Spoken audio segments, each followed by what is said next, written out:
Welcome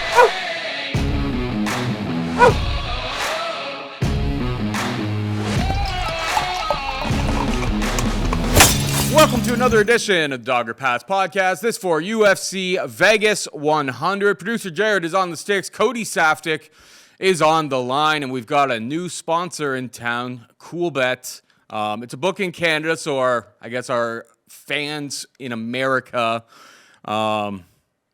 can't join the party. But anybody who gambles up here in the Great White North, outside of Ontario, it's a very good, reliable book. We've been looking for a solid sponsor for a long time, and they stepped up to the table. We couldn't be more excited. We've got a first-time deposit bonus up to $200, 3x rollover, which, 3x rollover in the world of deposit bonuses is next to nothing. If you deposited $200, you make $600 worth of bets. You get that extra $200 for free. So it's a great deal all the way around. Couldn't be happier. Cody, how do you feel about bringing Coolbet on the team?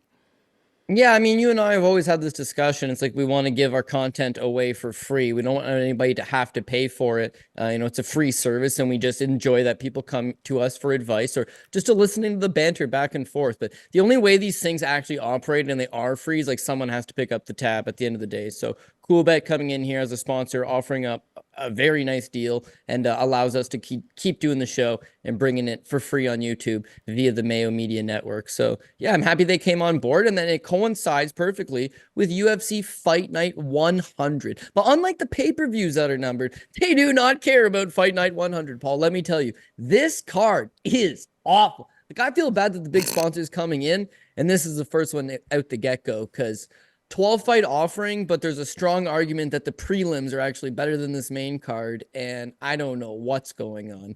Of course, Donald Trump just won the election yesterday. Dana White's been very make America great again all day, and yet there's more immigrants than there are American fighters on this card in the U.S., so I'm here for it. I'll tell you what, Dana and the UFC matchmakers may have let the fans down, but I will not let the fans down or our new sponsors. So hopefully we can have a hot show, keep the winning ways going, and hit a couple winners on this otherwise giant mess. The last thing I just want to say about the deposit bonus is it expires within 90 days. But, if you're not in 3 months, if you're not making that amount of bets, like, what are you even doing? So it's pretty easy rollover. Easy way to get an extra $200. So if you don't have a Coolbet account, use promo code DOG or PASS. It's on all of our boards. It's on the thumb of the show that you're looking for. It's on the screen down there, partially cut off a little bit. Pretty straightforward, guys. All odds are obviously brought to you by Coolbet. Stay cool. We got Carlos Prates taking on Neil Magny in the main event. Carlos Prates is a minus 833 favorite. Neil Magny could be had for plus 550. Prates has been an absolute sniper, and you know me. Love this guy. He's making cigarette smoking great again, Cody. Guy smokes darts, knocks people out. He's an absolute badass. When it comes down to it, I hate minus 833. I hate the fact that industry-wide, he's obviously a massive favorite, and for good reason. He's just been absolutely sniping dudes left, right, and center. That knockout of Jin Liang Li last time out, first time Lee had ever been knocked out in his career. This guy's got absolute power in his hands. I guess maybe, in theory, Neil could exploit the wrestling. But if he's not able to get takedowns and control significant amounts of time in this fight, I don't think anything that he brings to the table in terms of his striking ability is going to scare Prates away from absolutely delivering nukes. I'm sure it's juice, but like Carlos Prates by knockout seems like it's almost inevitable. What's your take on this fight? Yeah, it just feels inevitable, right? Carlos Prates by knockout, the under 2.5. And yet the guy's been smoking darts and breaking hearts. It's a 10-fight winning streak, and he's just winning performance bonus after performance bonus.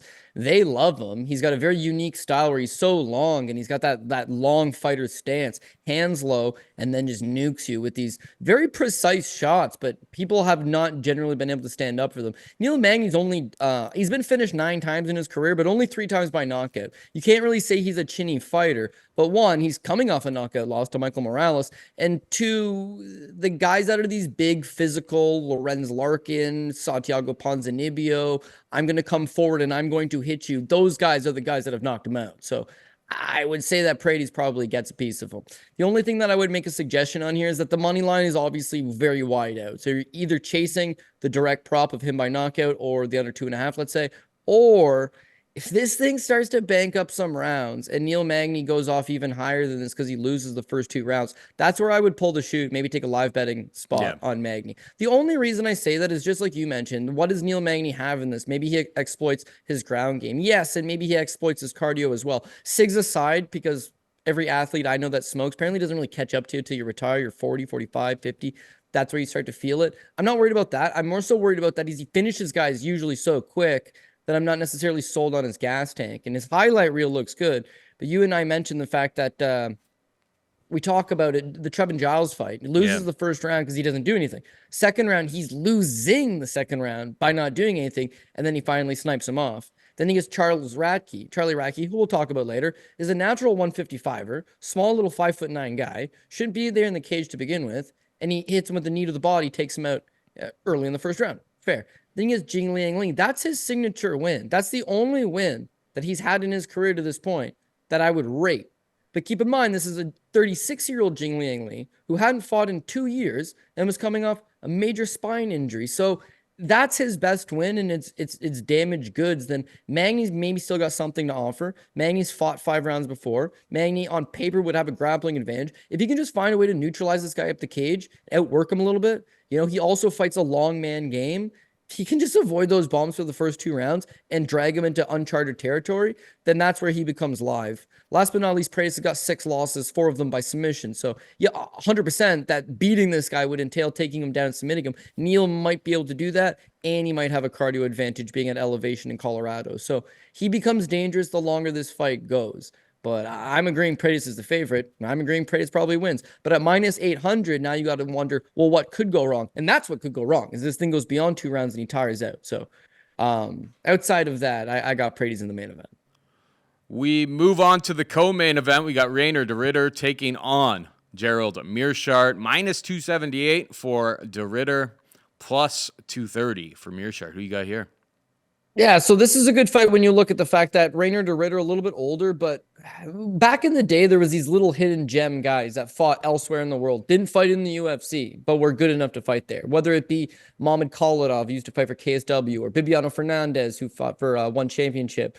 Ben Askren, they caught him at the tail end of his career, but he was one of these guys that could have been a top 5, top 10 UFC guy, just wasn't fighting in the organization. Reiner looks to be that. I mean, for one championship, he's been as good as they could possibly have. He's done everything they've asked. He's won a world championship at 185 pounds. He won a world championship at 205 pounds. And he challenged for a world championship at heavyweight. So he's been essentially fighting open weight. He fights whoever they got in front of him. He grapples whoever they got in front of him. 34 years old. Yes, he's a little bit older, but being a higher weight class guy, he's not quite done. I wouldn't say he's done. He's probably still got some good fights left in him. But a guy that can kind of do it all. His striking is not bad. He's got some heavy power, but where he really shines is that grappling. He's a judo black belt, been doing judo since he's 6 years old. He's a BJJ black belt, a guy that's had some competition experience, but beyond that, MMA jiu-jitsu is where he shines. He's usually out to outmuscle these guys, toss them around, get on top of them, go to work. You look at his list of victories, and there's no notable names to a North American fan, but a lot of these guys are actually really not that bad. Vitaly Big Dash, Ong La Ensang, who was their previous champion. He fought him twice and finished him both times. Oh, sorry, didn't finish him both times. First time, second time was a decision. He's beaten some okay guys. Just keep in mind, he gets a grappling match with Andre Galvao. Now, Andre Galvao was a former ADCC champ on a whole lot of steroids and just like one of the best grapplers in the world. A little past his prime, sure, but still, to go to a decision draw with him and survive, huge. Does the same thing with Tairu Tolo. Tairu Tolo is currently one of the best grapplers on the planet. To go to a decision, lost, all the same. He can grapple at the highest level. It's that they ran out of guys at 185 and 205 for him to fight, so he got basically pigeonholed into these bad fights. Anatoly Malkin, okay? He's 11-0. Yeah, he's the current one championship. He's a heavyweight. He's like 250 pounds, and he only fights other heavyweights. He's their heavyweight champ. They have a 2-divisional guy trying to become the first ever 3-divisional champ in the sport's history, to my knowledge. would have been huge. But you have a natural middleweight is fighting a heavyweight, and he loses, right? Gets knocked out in the first round, grapples Tairu Tolo, and then they say, let's run it back. Like, that's how thin the roster is, that they just don't have anybody for him. So they get him to rematch him, and then the corner ends up throwing their towel in up the third round. Valiant effort, just what can you possibly do? So apparently he got into some contract disputes with One Championship after that. They agreed to release him. He took one fight for UAE Warriors. That was at 205, and he knocks out Magomedmurad Kasayev out in the first round. So now he's coming down to 185 to fight Gerald Meerschaert, unless it's some giant weight cut that he hasn't done in a few years and it really zaps his body. He's going to be a very well put together, big in shape middleweight. Meerschaert's striking's never been his strong suit. His ability to outlast guys, take them down and make them work and out grapple them, that's his key to victory. He's got 28 submission wins, is out grapple your opponent, and he's got a whole lot of good submission wins over fraudulent grapplers. Durayer's not really in that situation, man. He's got 5-round experience. Yeah, 5-round experience. He's grappled world champion grapplers. He's a BJJ black belt. He's a judo black belt. So now Meerschaert needs to switch to outstrike this guy, which is going to be somewhat difficult. But also, Gerald Meerschaert's got losses to Khamzat Chimaev in 17 seconds. You know, Ian Heinisch knocked him out in like a minute 14. Like, when he gets knocked out, it's usually pretty quick. Only four knockout losses on his record, but I believe all 4 of them in the first round. So if Reiner keeps his fight standing, there's a good chance he just cold cocks him. If he takes his fight to the ground, there's a good chance he just thwarts off all the submission attempts and then, you know, maintains top position and lands some ground and pound.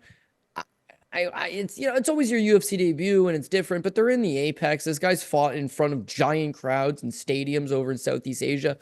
I would be expecting a somewhat good first effort out of him. So Meerschaert's always a live dog. He's cashed as an underdog in a whole bunch of fights, and he's always going to give you his best effort, but he's very much a gatekeeper, and that's what they're doing. They've paid this guy a bunch of money. They want to get his feet wet within the division before giving him those big fights. Meerschaert's his barometer test, so I think he passes it, but it's not a walk in the park. Still a tough fight, but I think he should go out there and excel with his skill set. Yeah, it's tough for Meerschaert to win any sort of fight where his opponent, 1, doesn't gas, and 2, has maybe at least on par grappling with him. I don't know enough about, I guess, Reiner de Ridder's grappling, but yeah, going the distance against Galvao kind of tells you a whole bunch of it. He's obviously got a whole bunch of some of those fights. Yeah, so I watched the couple of those, the 2 fights that he lost against the against Malakin or whatever, and I was just like, okay, this dude could come into the UFC and just absolutely body dudes, particularly at 205. So, yeah, like 14-0, like Russian, like absolute mutant, just jacked. Maybe wouldn't pass a drug test. I'm just saying, allegedly. But, yeah, it's easy to look at like his most recent fights and be like, hey, he's lost to this guy that I've never heard of before. And then when you dig a little bit closer, look at the tape, you're like, well, this guy would probably be top 10 immediately at like 205 in the UFC. So hopefully that guy comes over to the UFC. It's kind of what I took away from it. But yeah, Gerald in a striking match or against somebody that he can't really submit, he can't really tire out, and it turns into a striking match. From what I did see from de Ridder on the feet, I think he can at least win this on points. And yeah, as you said, like maybe take Gerald down, which nobody really ever tries to do. But if you're confident that you can just hang out in top control and stay out of all of the tricks and techniques coming from GM3, that's another way to win. Who knows what happens in terms of like, the matchmakers getting into his ear and all of that. But yeah, I'm not too excited about laying minus 278 on, a guy who hasn't been tested in the UFC yet, but he's obviously been in some big fights. This should not be bigger than what he's capable of. So he'll be my pick as well. We got Bernardo Sopaj taking on Ricky Turcios. Sopaj a minus 345 favorite. Turcios can be had for plus 275. I think this fight really comes down to like Sopaj in the wrestling. That fight against, the fight that he lost, he got knocked out round 3 against Vincius Oliveira. Maybe at the time it didn't seem all that great. He had a lot of, like, especially in round 1, 2 takedowns, a ton of control time. He was doing pretty well. That fight was super, super competitive. And then Vincius Oliveira follows up that fight after, getting the flying knee knockout with 19 seconds left in round 3. Follows that fight up with a very convincing victory over Ricky Simon, which I think hurt us in the bank department, but that's neither here nor there. So Vincius Oliveira looks like a pretty decent prospect at 135 pounds. So that loss by Sopaj, not a big deal. I saw on Sopaj's social media, he's like training with Chimaev. I mean, how much are they really training with each other considering the size disparity? But either way, he's in the same room with them learning tips and techniques. You go through Ricky Turcios' career, and it's just like anybody who wants to take him down takes him down and takes him down often. That is going to be the path to victory for Bernardo Sopaj here. And another fight, it's like minus 345. You're going to see me over the course of this card. There's a bunch of underdogs that I'm considering taking a shot on. Turcios isn't one of them because, Raul Rosas was able to take him down 4 times, pretty much had nothing to stop it. Brady Heastan took him down 6 times. Kevin Natividad took him down 7 times. It's like if you're going for takedowns on Ricky Turcios, you're getting them. So hopefully for Bernardo's sake, he's improved that control time, everything like that, and is able to, maintain control, work on that cardio, be able to do it over the course of 3 rounds because that could very well be necessary in this fight. But what I did see on the feed from him is that he seems confident enough that while they're in that range, he's going to have some success too. So the number seems lofty, but Sopaj's the pick for me. What about you? Yeah, I think Turcios is one of those underdogs that I would take the shot on. Maybe it's the PRP pick. Maybe there's not a whole lot of confidence there. I can see how he loses, like you're saying. His takedown defense is just not up to snuff. I could also see how he wins. So we'll start off with Bernardo Sopaj. He's still only 24 years old, so there's no reason to believe that he's not still improving. And the kid looks like he has some legitimate skills. But this is, to me, a clear case of someone that's just not ready to be in the UFC. So if he's on the regional scene, then he's going to be looking like $1 million. And of his 11 pro wins, he's got 7 of them inside the first round, 9 of them in the under 1.5 rounds. So the guy's a dynamo of fighting these European level guys. But at no point does he go through Contender Series. At no point does he pick up a notable victory that would say, hey, that's a nice win. Maybe this guy could cut it with the UFC. What does happen is they need someone for Vinicius Oliveira on short notice. He had actually had a fight book with Ricardo Monteiro instead. And Montero's 6-7 Brazilian fighter. Instead, they say, hey, why don't we sign you? You come to the UFC, cancel that fight, and you go from fighting a 6-7 Brazilian fighter to fighting a 19-3 Brazilian fighter who is big, long, vicious with his KO. He just wasn't ready for it. Now, the first round you mentioned, we got the takedown. And yeah, now, just like I said, he has 7 first-round knockouts or 7 first-round finishes, 9 in the under 1.5. This is a clear fight. That fight with Vinicius is the same thing that happened to him. You can't say he's on short notice because he was training for another fight a week later. But in the first round, he takes him down. He controls him. The second round, he's no longer able to do that. He starts taking some damage. Vinicius landed 7 strikes in the first round. Vinicius landed 17 strikes in the second round. Vinicius landed 43 significant strikes in the third round and then capped it off with a flying knee. In my opinion, he took more damage in that fight than some guys will take in 10 fights. In fact, he took more damage in that fight than he had himself taken in his entire career put together to that point. Like, there's the new version of Bernardo is the guy that left the hospital a few days later because it's going to change you as a man. Now, he's only 24 years old and he's still young, and I don't think he's going to be slower. I don't think he's going to be damaged goods by no means, but it's going to play in the back of your head that you just took a walloping the last time out, and part of that was because he tired the longer the fight went. So when you look at Ricky Turcios 100% has that glaring hole in his game that he can't wrestle. But keep in mind, who are the guys taking him down? Raul Rosa, who looks like a top 10 guy. He got taken down by Brady Heastan, who's one hell of a wrestler. Rosa went 4 for 7 on takedowns. Heastan went 6 for, I think he got a bunch of them, 6 for 11 on takedowns. So, I mean, they're chain wrestling him and they're shooting constantly. And you know what he does? He gets up 6 times against Brady Heastan. He got up all 7 times against Kevin Natividad and ended up winning the fight. And against Raul Rosa, first time he's ever been submitted in his career. That one's tough to take. But I mean, he was getting up. He got out of the first round. A lot of people thought he won the first round. And then in the second round, he gives up his back and he gets rear naked choke. The guy's been at Team Alpha Male for a long time. He knows how to wrestle. He knows how to grapple. Unfortunately, he does tend to get taken down.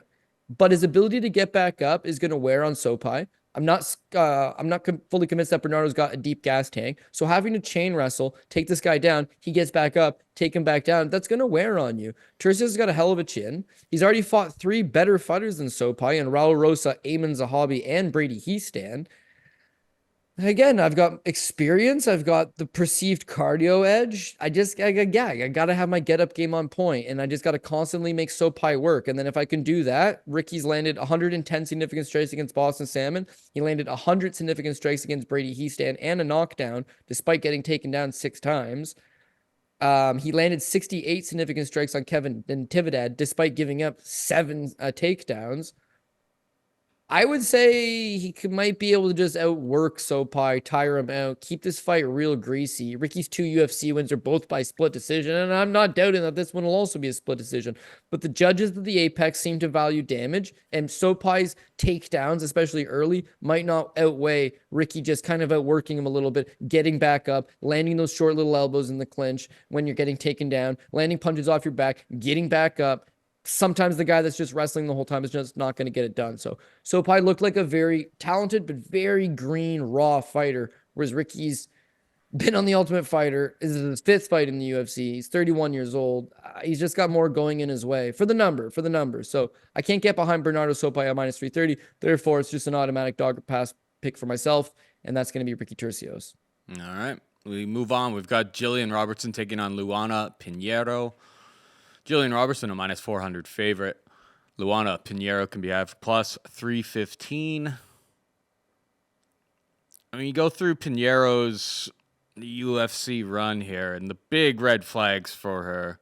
I mean, the Ronda Marcos fight, the up kick, it was a real up kick. It landed. It definitely would have hurt. Did she embellish to get the win? Perhaps. Was she looking like maybe she was... that the tides were turning in that fight? Perhaps.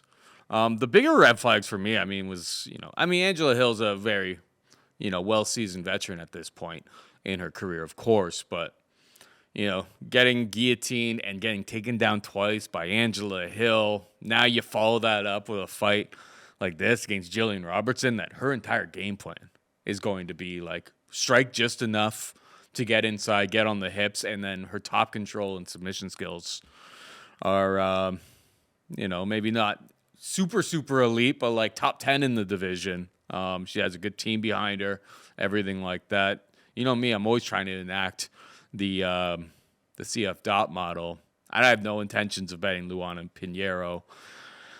We'll see. I think like plus 140 Gillian Robertson by sub is how I would bet this fight. We'll see. We'll see as the week goes on if I get to something like that. If anything, it's Gillian Robertson by sub is how I'm going to bet this fight. What's your take? Yeah, same thing. Pinheiro, I wouldn't call her a fraudulent fighter. She's a high-level performance athlete. I don't want to discredit her or disrespect her, but yeah, just never been my cup of tea. You brought up the Ronda Marcos fight. The Ronda Marcos fight, there was some quit in her. The up kick landed, but to me, it was she landed 5 takedowns in the first 3 minutes, and then when Ronda kept getting back up, she got real discouraged. She got real tired, and when presented with an opportunity to say, I can't fight anymore, she took it. Now, she could have said, yeah, I'm good to go. Ronda loses a point. She lost.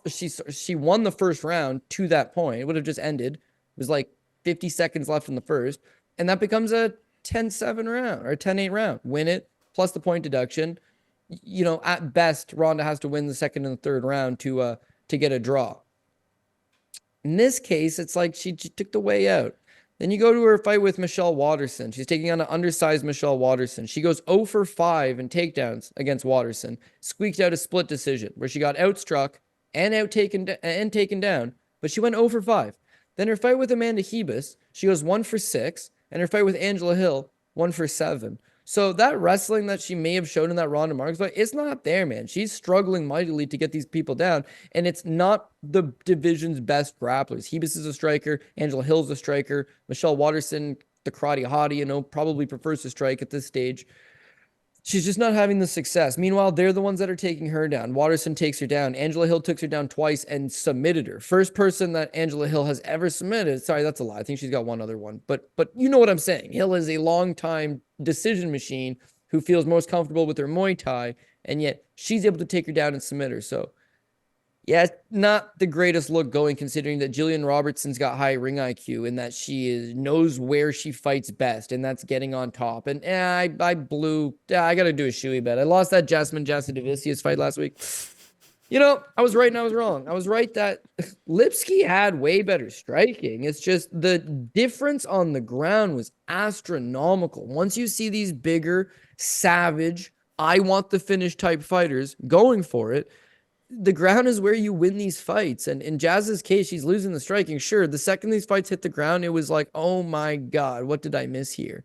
Lipski seriously let me down. That's the gut feeling I'm getting out of this Gillian Robertson fight. When she got when she gets most of her opponents down, she's pretty relentless with her ability to just ground and pound you and try to fish the neck. Ground and pound you, try to fish the neck. Constantly keep that pressure on you and just open something up. If she needs to land 100 significant strikes, it's mostly with that ground and pound. Her cardio looks solid. She only boxes to get into the clinch to take you down, and she's been taking down better fighters than this in her last number.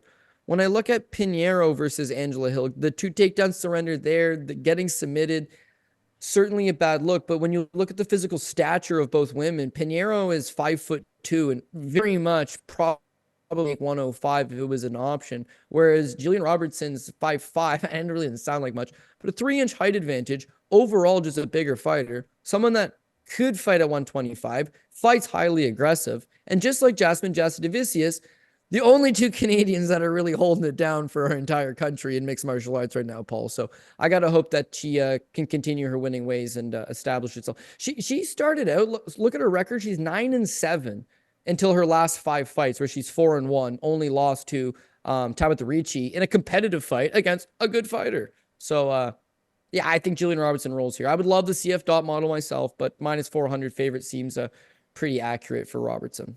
Yeah. You don't have to necessarily do the shoey right this second.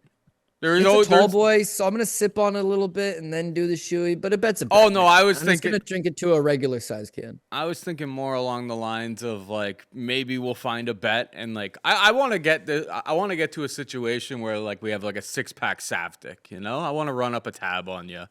And, okay, well, I'll enjoy this beer because it's a terrible card, and this will make me feel better about it. And you're on. I owe you 1, and I'll hopefully get it back at some point on this card. If not, I'll owe you 2.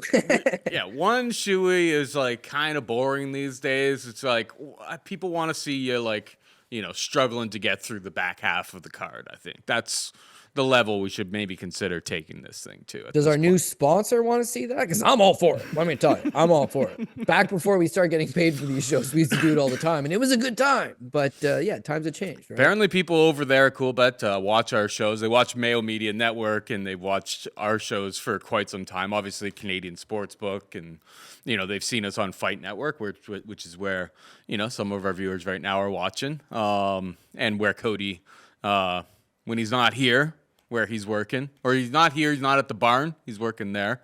So yeah, a bunch of them actually have watched it before, and nobody told us not to do shoeys. I mean, our opening intro has a shoey part of it. It's just part of the brand. Fair. It's part of the brand. Like if you're buying in, you know that these guys may be drinking out of. I need a child's rain boot with a polar bear on it. That's what I need. Little brand need or you have. It may be a tough find. But I'm on the lookout now. Anyway, let's move on. We've got Mansur Abdul-Malik taking on Dusko Todorovic, -357 for Abdul-Malik. Dusty Todorovic can be had for +285. What are your thoughts here? All right. Well, here's the thing, right? Let's say you're a head coach, you're a manager, you're a talent scout, you're designing a build-a-fighter in a video game, right? You're looking at a prize fighter. It's like, what's the biggest hole you could possibly have in your game? It's like not having a chin. Yeah, no, that's quite honestly the biggest hole you could have in your game. Because you can't train it, and if you can't take a punch, fighting's probably not for you. It'd be the biggest problem you could have. What's the second biggest problem you could have? Not be able to stuff a takedown. Most fights are going to end up on the ground. The guys that are winning at the highest level are taking their opponents down. You got to be able to stuff takedowns. Okay. Well, Dusko can't do either of those things. That's what makes him extremely problematic. He has a Brazilian Jiu-Jitsu black belt. He has decent cardio. He's willing to mix it up with you and engage, but he's got massively spotty ring IQ. He walks himself into danger time and time again, and there's no takedown defense. You got to go back to his win on the Contender Series against a guy named Teddy Ash, a plumber from Alberta, right? Shouldn't have been in there in the first place, but the plumber from Alberta actually outstruck him 109 to 102. Dusko won the decision. Dusko got a contract. So right off the get-go, not that good. His UFC debut comes against Daquan Townsend. Daquan Townsend was then he tested positive for cocaine and fentanyl. He became the first UFC fighter to actually test positive for fentanyl, but the second UFC fighter to test positive for cocaine, with those honors going to Melvin Gillard. So the hype that I think people felt for him early was kind of unwarranted. And then I bet him against Pulani Soriano. I think you may have, but regardless, he just walks himself into shot after shot, 2 knockdowns, walking into danger. It's quite honestly exactly what you shouldn't do in a fist fight. Regardless, his next fight against Gregory Rodriguez, he gives up 3 takedowns. He gets controlled. So now you see him get knocked out in the first round. You see him give up 3 takedowns and unable to get back up. His fight with Chidi and Jaquani, knocked out again in the first round. He got 2 takedowns of his own, but he couldn't do anything with it. Chidi works his way back up. Chidi hits him. He goes down. His fight with Jordan Wright took him down 3 times, Paul. Yeah. Jordan Wright may have won the first round against him. And then Wright, who's awful, the Beverly Hills Ninja, he tires. He's no good. And Dusko works his way back into it and puts him away in the second. But he's got just 2 of the biggest glaring holes you could have in the fight game is what he has. His last fight with Christian Leroy Duncan, it's no different. Less than 2 minutes into the first round, he gets hit. He's knocked out. He fights with his head up in the air and his hands down low. He's more of a reflex-based guy, but he prefers to fight on his front foot. So when you're fighting off your front foot, you're constantly walking into danger. You're walking yourself into punching range, and he can't seem to take those punches. If his opponent doesn't knock him out and tires himself out, and it becomes a real greasy, drag-him-out type fight, again, he can thrive in those situations because he's got decent cardio, decent output. But the higher you move up the ladder, you're just looking to get taken out. With the Contender Series guys in town, this guy's primed for the taking to get released. He's got wins over Maki Pitolo, Jordan Wright, neither of Guy are with the promotion anymore. And in all 4 of his UFC losses, 3 of them he's been knocked out in under 1.5 rounds. There's just not enough there. Mansur Abdul-Malik, he is that exact Contender Series guy. It's his first fight in the UFC, but he's the young prospect that Dana's looking to drop guys off the roster to replace with. He's 26 years old. He wrestled 2 years Division 1 at the University of Maryland. He's a Brazilian Jiu-Jitsu black belt. He's been training for a long time. Very athletic build to him. Again, he's not a guy that's got deep experience and that he hasn't fought a whole lot of notable names. He hasn't fought deeper into rounds. He hasn't shown you all that. But I liked what I saw from him against Wes Schultz in the Contender Series, where Wes Schultz is also a collegiate wrestler, and he was really bringing the fight to Mansur in the early portion. But Mansur's cardio checks out, very athletic, moves well from the outside. He's got a long head kick, long punches, snappy. And then once he was able to get Wes Schultz to the ground, just moves right into mount and just blows him out of there. Second round, cardio is checking out. Again, when I see this fight with Dusko Todorovic, if Todorovic wants to try to march this guy down, fair, but you're going to be getting hit. And I just can't trust his chin. If he's not getting this, drag him out boxing match standing, I think Mansur just uses his wrestling credentials, drops under, takes him down. Now you got Todorovic, who is technically a black belt, but he's no good off his back. And I think Mansur either just slowly passes, starts to smash him with elbows, neutralizes most of the positions, keep the space to a minimum, tire and discourage this guy out as much as you can, fish for the finish. So I think Mansur Malik goes out here, gets his first UFC win, looks good doing it. But he's a green prospect fighter. First round draft pick, but you can't throw him into the Lions quite yet. Dusko's got a little bit of experience, to be honest with you. He's fought in the promotion quite a few times, but he's just not proven to be anything of special. So I'll go with Mansur to get his first UFC win. Yeah, Dusko's got red flag on the wrestling, which, offensively, he's gotten a couple takedowns. He got takedowns against Daquan Townsend and Maki Pitolo over the course of his career. So maybe that's the path for Dusko, which is kind of taking him out of his own element because, he wants to kind of stand and bang, but his durability, his chin has not been great. Obviously, last time out against CLD, takes a leg kick and kind of his knee just kind of folded on him. Very, very strange result there. Do you know the extent of the damage that was to his knee there? Like, I've been looking it up, trying to, I mean, he's been off for a year and a half, so it couldn't have been great, but, Yeah, I initially heard ACL meniscus, but I tried searching it before we came to air today, and I can't find anything. Yeah. He hurt his leg. He hurt his leg, but when you always talk about banana peel pricing, when guys are a big favorite, it's like, well, how could they lose? And there's certain guys, it's like he might just hurt his leg, or he might just get caught with a punch and knocked out, or he might just get taken down all night and look like a fool. You know what might happen in this fight? It might look like the Marc-Andre Barrios fight, where he shows absolute no wrestling, and then finally in his one spot where he's like, it's go time, baby, just marches headfirst into a counter right with his hands out his hips. Yeah. I'm the idiot that picked him, Paul Shaughnessy, but the point being is that you can look at these guys and think this guy could win a fight.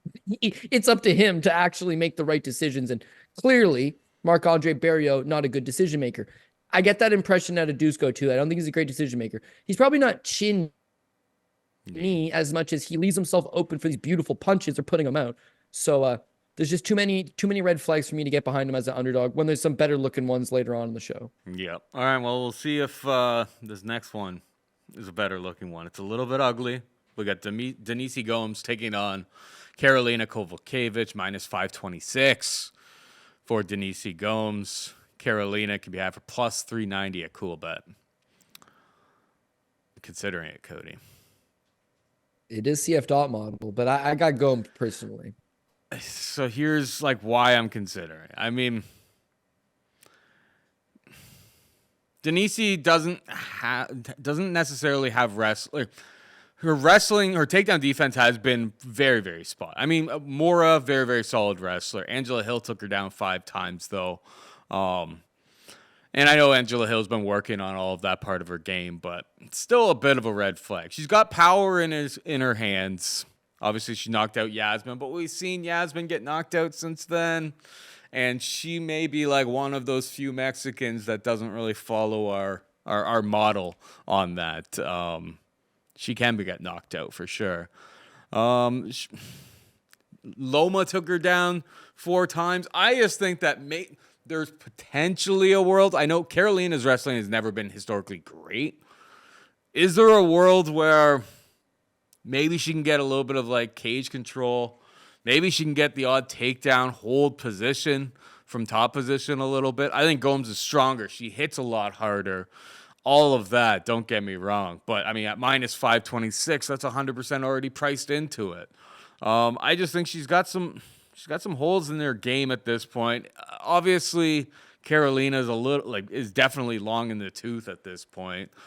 I don't know. I look at like the Silvana Gomez Juarez fight, and I'm like, if that Karolina shows up to this fight, I feel like it's a lot closer than the odds of minus 500 plus 400 ish in that range. Karolina by decision is like plus 400, like is literally only 10 cents more. So you just take the money line and don't get greedy on that type of thing. But Karolina plus 390 is in consideration for me this week, Cody. And it's gross, but any of these fights we see these days, it's like, I mean, think about Horth from this past weekend. Oh if God, it goes, I mean, and it doesn't matter whether you're in Vegas or maybe it's a little bit worse if you're in Edmonton or whatever, but it doesn't necessarily get all that much worse. Like we see bad decisions at the Apex all the time. The problem is that the judges have no idea. If anything is competitive and goes 15 full minutes these days, you never know what's going to happen when it goes to the judges, and it never seems to have rung more true than it is right now. It's the same judges that are at all these places. Like this past weekend, Armfield, I thought he got robbed, to be honest with you. It wasn't like the biggest robbery in the world. I'm going to go cry about it, but it was like, I thought he won. I agree. But then they're announcing it, and it's like, Camijo is like, Camijo's my boy. We're usually on the same side. He's like, City. I was like, Camijo. I was like, Chris Lee, and I was like, oh no, I'm done. Like why do we parade these idiots around? I thought they were Las Vegas, Nevada, commission guys? Like, how come they go on the road and go to Abu Dhabi and go to Canada? Like, that's what makes people think that this stuff is rigged. I don't think it is, but that's the stuff that makes people think it is. Like, how do you explain this crap? I just think they're really incompetent and they don't really know what is going on anymore. Yeah. So yeah, and Karolina so sometimes can put up volume. Yeah. If it's somewhat, I think, yeah, like, trust me, I understand why Denise Gomes is the favorite here. This could be Karolina's like last fight in the UFC. But I don't know, man. This price, I would think so. It's like if it's probably a sucker's bet, but I'll be a sucker on this one. Just to touch on some of the points that you made, if Karolina came out like she did in the Silvana Gomez Juarez fight, then yeah, she probably does okay. But yeah, that's the difference between a 37-year-old Karolina and a 39-year-old Karolina. This is undoubtedly the end of her run. She loses this fight, it's probably the last straw. Gonna be a tough one. Your point about the wrestling, right? That crossed my mind. Denise Gomes, what's the path of victory against her? She doesn't seem to really be able to wrestle. So why not pursue that as an option? Could Karolina potentially do it? First of all, Karolina Kowalkiewicz is rocking a 23% takedown accuracy in the UFC. So if she shoots 4 takedowns, she'd be lucky to get one of them. Now, interestingly enough, she's had 17 UFC fights. In those 17 UFC fights, she's never completed more than 2 takedowns in a single fight. So she's not someone that's going to repeatedly take you down. Now, in terms of the 23% takedown, well, what if she just shoots 20 takedowns? In 17 UFC fights, she's never shot more than 6 takedowns in a single fight. The fight that she shot, the 6 takedowns, was Diana Belbita, and she got 1 of the 6 against Diana Belbita, the weakest grappler in the division. Diana Belbita, meanwhile, took down Kowalkiewicz twice. Kowalkiewicz's wrestling is not good. It's never been good. Back in 2016, it was considered okay, but that was 8 years ago. She's not going to consistently get opponents down. Denise Gomes, you mentioned takedown defense is a problem. Mura went 5 for 26. 5 for 26 on takedown attempts. So her entire game plan was shoot takedowns. She shot 20 more takedowns than Karolina has ever shot in a UFC fight, and she's had 17 of them. Okay, well, what about Angela Hill? Angela Hill took her down 5 times. Angela Hill took her down 5 times on 9 attempts. So those girls were sticking to these grappling heavy game plans, whereas I just don't think Karolina really will. She may be able to get a takedown, but at 23%, that's a real big maybe. And if she gets one, the chances of her getting a second one are all of a sudden really slim. So how does she stand up in the striking department versus Gomes? Well, Gomes is a lot faster, a lot more explosive, hits a lot harder. And to be honest with you, everybody's trying to wrestle Gomes, yet she still lands 50 over Mura. She outstruck Mura 50-18. And Mura shot 26 takedown attempts, and she still triples her up on the striking numbers. Her fight with Angela Hill, she still landed 62 significant strikes while being taken down 5 times. If Karolina doesn't take her down, and I'm saying that's a big, big if that Karolina is going to take her down, Gomes is just going to land the bigger shots and more of them. I love the CF Dot model. I love women's MMA underdogs. I love the narrative that the old 39-year-old might be able to go expose a untalented defensive grappler, but I think damage means something. I think youth means something in the spot, and I actually think that Denise Gomes probably knocks her out, might knock her out, but more than likely just wins a 29-28 fairly comfortably, lands the bigger shots, and does her thing. Karolina, excellent former world title challenger, never quite got to the peak of the mountain, but she's kind of getting into that valley part of her career where it's not going to get any better. It's not going to get any easier. And your offensive wrestling used to work against girls like Felice Herrig or I guess Silvana Gomez Juarez, but there's a new generation of fighters, a new crop of fighters coming into town, and they're essentially using Karolina's name to boost Denise Gomes up into her next outing. So I think Gomes wins this fight, truth be told. I love chasing underdogs, Paul. This is not one of them. Okay. Would you like to take a 3-1 shoey bet? I was gonna say I was gonna need 4-1 to even consider it. You got one in hand right now, so I know. You win a 3-1, and it's a 4-1. Yeah, but like I gave you a little bit of extra, extra goodies on the last one. Like it's already basically priced as a 4-1. Are you gonna chintz me that bad that you're gonna? I gave you a deal last time. I gave you the deal. I gave you 2-1 on the last one. And you couldn't get Okay, got your you deal. couldn't I'll get. take it. I'll take it, Paul. I'll take it. I'll take it, Paul. Well, I I'll was take still it. Whatever your terms are. I I agree. There's really no. Okay, so yeah, this will bring you up to 5. Up to 5. Regular cans. I ain't gonna do no 5 tall boys. Yeah, Piss yeah, myself by the time the end of the show. Hopefully we got 5-pack Saptic next time out. All right, we got Cortavious Romious taking on Gaston Bolanos. Romious a -227 favorite. Bolanos can be out for +190. Your thoughts? Here's an underdog that might shit in the apple pie. Romili. Yeah, not very good, dude. Not very good. He's very explosive. Don't get me wrong. Dana White said he was the best athlete he'd ever seen, which I think is a total lie, but he's an excellent promoter. You got to promote these guys. He's 30 years old and he's been largely a can crusher. And you look at his record, he shows losses. Jordan El Lugo was a Bellator veteran, beat him on a split decision. Ramon Tavares knocks him out on his first shot in the Contender Series in 29 seconds. His wins, though, 4-2, 6-4, 3-0, 1-6, 1-6. Eric Vo, when he fought him, was 15-28. I want to focus on that because we're gonna go straight up narrative on this fight. This kid's super explosive. I can't take that away from him. He's an excellent athlete. Let's poke holes in why he's such a big favorite. Okay, first of all, if you got a guy that's been knocked down in 29 seconds right away as a big favorite, you don't really want to bet him. Like, you would rather bet somebody that's shown some durability, or any time that you show a less than 1 minute knockout loss, it's going to be a little tough getting behind this guy to -225 type price tag. So he has that. But his story in the Contender Series was that he was homeless and he was going through these up and downs, and he just wanted his big break. He's 30 years old. This is not some young prospect that was wowing people. He's been fighting kind of irregularly. Problems in his personal life, sure, but I don't know that his skill set's necessarily developed. After he lost to Ramon Tavares on the Contender Series, he booked a fight with a guy named Dan Sikowski. Dan Sikowski is 4-15. Sikowski pulls out, and then he books the fight with Eric Vo, who's 15-28. So he's begging for this comeback fight. He's begging for a layup to get that confidence up. And all he did was take one single 15-8 and 15-28 fighter, and they put him right back on the Contender Series. Didn't earn his way back to the. How do you lose in 29 seconds, right?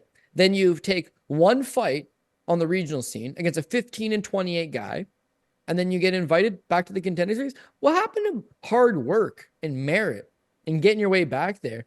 Dana shits on Torrance Finney saying, I told you to stay more active, and he only fought one time. At least he beat Tyson Jeffries, former training partner to the stars like Chael Sonnen and Ed Herman over at Team Quest. At least he went and beat a good guy. No, he doesn't. Beats an absolute schlub in Eric Vo and gets his Contender Series spot. He's a 4-1 favorite over Michael Imperato, a 36-year-old who's got a story. Don't need to get into that part of it. But he looked like crap against Imperato. He went to decision, first and foremost, which is Imperato is a go-out on your shield type fighter. So if you're going to beat him, you should probably beat him in spectacular fashion, but he really didn't. Beyond that, he got hit a bunch. Like, Mike is not a striker. Mike is a BJJ black belt purist. He did not wrestle in high school. He did not wrestle in college. He does not box. He does not have a boxing coach. He is a jiu-jitsu guy 100%. I think he has 0 KO wins. I'm pretty sure that's an actual stat. 0 wins by KO for Mike Imperato. And yet he's lining him up with this right hand. The problem is he can't capitalize because he doesn't actually have any power or any real good striking. Cortavious, meanwhile, takes Mike down 0 times, shoots no takedowns. He's complacent.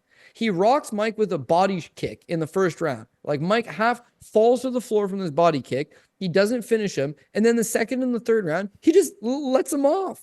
Mike got a takedown in the second, about a minute and a half, 2 minutes of top control. But he was tired. He's 36. It was a tough outing for him, I'll admit. But at no point did I think this other guy. In fact, after the fight, I said, well, Mike can hold his head high at least that this other kid ain't getting the contract, because it was a bad performance. And he got the contract, Paul. And now they're throwing him in the UFC against Gaston Bolanos that he has a very clear path to victory against. But How do you know he's going to take that path of victory? He shot no takedowns against Imperato.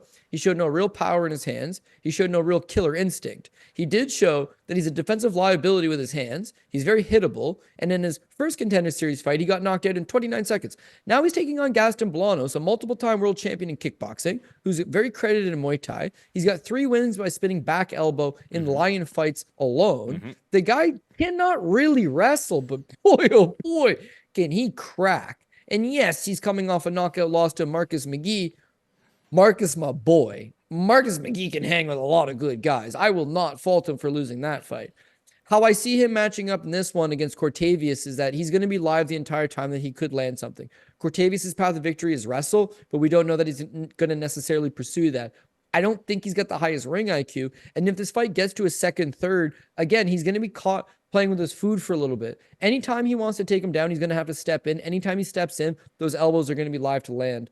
I got a gut feeling that Bolanos either makes him second doubt himself and then catches him, flat out just catches him. So I can't have a ton of faith on it because I'm basically betting on puncher's chance. I agree. Bolanos has got a lot of holes in his game, but yeah, I think he's going to catch him. I really do. And so for that reason, I'll chase the underdog. But again, it's going to be kind of lower on the list this week because there's not the hugest amount of confidence. But I can't get behind the favorite in this spot. No, sir. Yeah, Cortavious is like he's 30 years old. Started doing MMA when he's like, like 5-6 years ago. It's not like this has been like a lifelong thing for him. I actually saw Gaston Bolanos, me and the Dirty Bird, Kent Carter, for people who were around from like the earliest days. He was actually a co-host on this show, and then eventually it was just like he didn't really know anybody on the prelims. But that's like that's a discussion that happens. Yeah, it happens. Yeah, but we saw Gaston Bolanos versus Caleb Archer, I believe. No, that one was in Connecticut. We saw him on a card lion fight in Vegas during like an international fight week, and we saw spinning back elbow. And then I tracked him. So I've kind of, because I saw him live at that event, I've kind of tracked through his entire career. And yeah, the guy's stand-up is super on point. Losing to Marcus McGee last time out. I mean, Marcus McGee's an absolute tank, training with a really good room in Arizona there. That guy's a real problem for a lot of guys. So that fight's not that bad. And then Aaron Phillips, I think Aaron Phillips was able to get some takedowns on him. But when they were on the feet, it was pretty one-sided. Gaston pulls out the win in that fight. Wrestling is a little bit questionable, but yeah, from what I've seen from Cortavious, it's like I'm not that scared of his wrestling. It's not like he's a collegiate wrestler, as you were saying, anything like that. Yeah, Gaston probably by knockout, but I think him by knockout is only plus 200, so might as well just take the money line. I've been taking some on Gaston. Frankly, I think he's my favorite dog on the entire card. And if you want to know just the last little caveat, right? Romious said on the Contender Series, I hope to beat Mike Imperato, and I'd love to live my dream and become a UFC fighter. Gaston Bolanos' name, Paul. The Dream Killer. It's over, baby. Bye-bye. It's over. It's over. Yeah, no, listen, you got to take him down, but taking a guy down and then holding him down are two different things. And even one guy's a great athlete, one guy's a great fighter, right? So it could be a tough one. This would be a tough one, but I like that we're at least on the same page and you're seeing the same things I'm seeing. 100%. All right, we move on down. We've got Elizeu Zaleski taking on Zach Scroggin. Zaleski a minus 500 favorite. Scroggin could be out for plus 400. Scroggin coming in on very, very short notice for this fight. This card lost a couple. When you have a card that's relatively thin, and then you lose the Cody Garbrandt versus Miles Johns fight, and then Nick Dalby versus Zaleski falls off, gets a whole bunch thinner. I watched a little bit of tape on Scroggin. He trains marathon MMA with Trey Ogden. A lot of his style kind of reminds me of maybe bad Trey Ogden.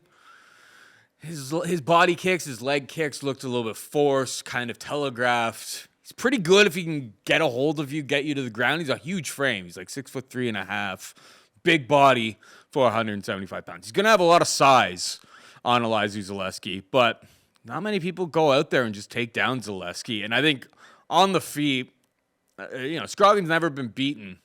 I don't really the fights that I did watch, it's like wasn't really taking on anybody too credible. Like on the feet, I don't think this is even remotely competitive. Now I know this fight was quite a long time ago. The fight against Benoit Saint Denis, and obviously the frames of Benoit Saint Denis versus the frame of Scroggin totally different. Benoit Saint Denis is at 155 pounds for a reason, but like Benoit Saint Denis is a really tremendous grappler, great wrestler, was struggling there and just eating so many shots from Zaleski. It was obviously Benoit Saint Denis made massive improvements since then and obviously put himself into some pretty good positions over the course of time. But outside of like Scroggin really having a massive grappling edge, which is really tough for me to it's tough to watch the tape and then be like, oh, he's just going to be able to manhandle Zaleski. I think he gets absolutely torched on the feet. The jab and the leg kick that he seems to use because he has that long frame, it's not going to garner any respect from Elizeu Zaleski. It's minus 500. I'm sure when they open up props and stuff like that, I'm sure his props are going to be pretty short. Zaleski should absolutely kill him unless this Scroggin guy has like great durability. It should be one-way traffic. Your thoughts? Yeah, I think Zaleski dos Santos kills this man. Yeah. Absolutely kills this man. But yeah, do you put it on the top ticket knowing you have a 37-year-old Zaleski? He ain't what he used to be. Let's be very clear about this. This guy used to be a free-for-aller, and now he's starting to fall down to the condition ranks. He's not quite that guy that's going to land a big spinning wheel kick against Sean Strickland, crazy KO power, but he's still a savvy veteran, still got something left in the tank. He's got a decent enough takedown game I think he'll use here. And if you stand with him, you're going to take a punch in the face. And if you take a punch in the face, it's not going to be a good time. He swings to the fences. He's always been dangerous. Power is the last thing to go. It's that you got to have selective matchmaking for the guy. He's initially supposed to take on, like you said, Nicholas Dalby. Dalby can take a hell of a punch. Dalby rolls with it. He's constantly coming forward. He's a pressure guy. Ever since he quit the booze and became sober, he's really reinvigorated his career. And it's all about those workman-type performances. Scroggins can do that. Maybe he can break down Zaleski, but I'm agreeing with the same stuff you're seeing. I don't think he does it. As an amateur, he's 7-0. Sorry, he's 8-0. 8-0 as an amateur. Beautiful amateur run. Beat a couple of guys that has some good-looking records. And yet, he still wins his pro debut by way of split decision. He's a guy that's had his way in every fight he's been in. Not been tested. He's not been hit. He's not been hurt. And in the few fights that he has been tested in, they're not UFC-level guys. They're not Elizeu Zaleski dos Santos level guys. But we'll get to that. Wins a split decision in his debut. Then fights an 0-0 guy, 3-2, 6-4, 5-4, 9-17. Then he gets an FAC title shot. Oh, shit. Zach Buccia. Best guy he fights. Buccia, 19-14. Buccia also 40 years old and rocking a Santa Claus beard. He got taken down twice by Buccia. Buccia was able to take him down when he wanted. When Scroggins goes and he throws punches, he doesn't turn his hips. It's almost like he's slapping. He is 6'3" with a 74-inch reach, so he's a big guy, but he does not have power. He does not have wrestling. He's not fought anybody good. He's not fought a single guy that would last a round in the UFC, and the UFC ain't what it used to be. Let's be real. Everybody makes it. This guy is completely untested. And this is what's ruined the regional scene, is that these guys would never make the UFC once upon a time. It just wouldn't happen. And then it became, well, get to 6-0 or 7-0, and we'll put you on the Contender Series. Or, shit, better yet, this guy's 7-0 and he gets to fight right in the UFC. So now regional promoters will contact guys that are 5-0, 4-0, and say, hey, would you take on this guy that's 3-1? No, why would I do that? When I can win 2 or 3 more fights, build my record to 7-0, and fight on the Contender Series. That's all they're interested in doing. So they fight the worst guys imaginable, and that's it. And FAC, it's on Fight Pass. So what they say is, trust me, as a matchmaker, they'll say, is your promotion on Fight Pass? They only want to fight on Fight Pass because they know if I'm seen on Fight Pass, then I can go 5-0, 6-0, I can get a shot in the Contender Series. And then it doesn't matter who I fight in the Contender Series because it's probably going to be another guy that's a bum as well that shouldn't be here. We have a fun, exciting fight. Dana White says, I had a good time snorting cocaine and watching that fight. I'm going to give you a contract. All of a sudden, you're in the UFC. What? What? But they need guys on the roster. When I look at Zach Scroggin, it's like, that's him. He should not be in the UFC. He should be in LFA. He should be in Fury FC. He should be in any number of regional show promotion, cutting his teeth and gaining experience. Instead, he's willing to say, sure, I'll jump in there for a 4-fight contract to fight Elizeu, Zaleski dos Santos, to get smoked. And then hopefully I'll get 2, 3, maybe, you definitely get one more after this. Maybe 2, maybe 3. And my career 1-3 or 0-4, and then call it a day.